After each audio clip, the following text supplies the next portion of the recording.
প্রিয় দিনী ভাই ও বোনেরা, আসসালামু আলাইকুম ওয়া রাহমাতুল্লাহ। আশা করি সবাই ভালো আছেন এবং সুস্থ আছেন। প্রিয় দিনী বন্ধুগণ, গল্পে গল্পে ইসলাম থেকে সাথে আছি আমি, সাইফুল শাকিল।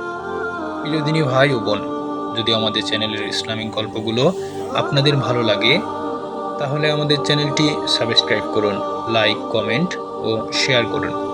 সবার আগে আমাদের ভিডিও পেতে বেল আইকনে চাপ দিন এবং উপভোগ করুন গল্পে গল্পে ইসলাম। প্রিয় বন্ধুরা, ভাবছেন কিভাবে জীবন বদলাতে হবে?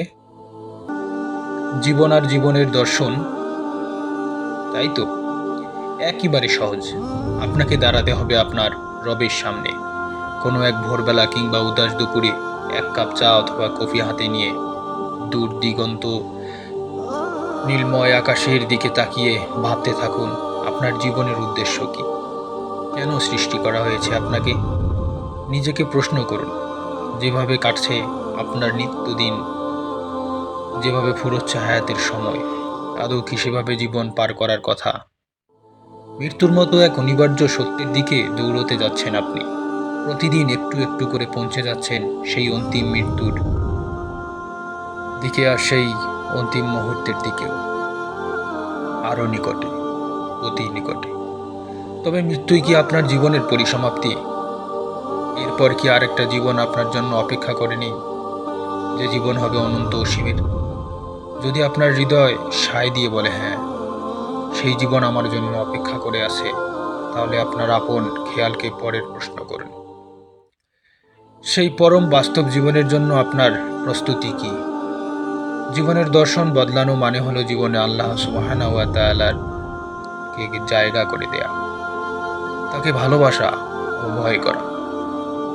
সাধারণত কাউকে ভয় পেলে আমরা তার কাছ থেকে পালিয়ে বেড়াই, দূরে দূরে থাকি। কিন্তু আল্লাহ তাআলাকে ভয় পাওয়াটা একেবারেই অন্য জিনিস।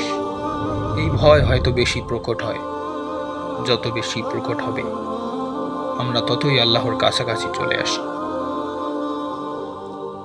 ইয়া রব, আপনি আমাদের সকলকে আপনার ভয় আরো বেশি বেশি করার তৌফিক দিয়ে দিন।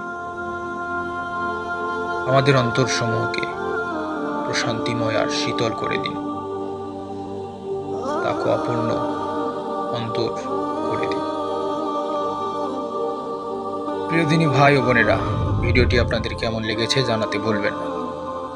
ভালো লাগলে আমাদের চ্যানেলটি সাবস্ক্রাইব করুন, লাইক, কমেন্ট এবং শেয়ার করুন। নিয়মিত আমাদের ভিডিওগুলো পেতে বেল আইকনে ক্লিক করুন এবং উপভোগ করুন গল্পে গল্পে ইসলাম। আমাদের পরবর্তী ভিডিও আসা পর্যন্ত ভালো থাকুন, সুস্থ থাকুন এবং আমাদের সাথেই থাকুন। জাযাকাল্লাহু খায়র।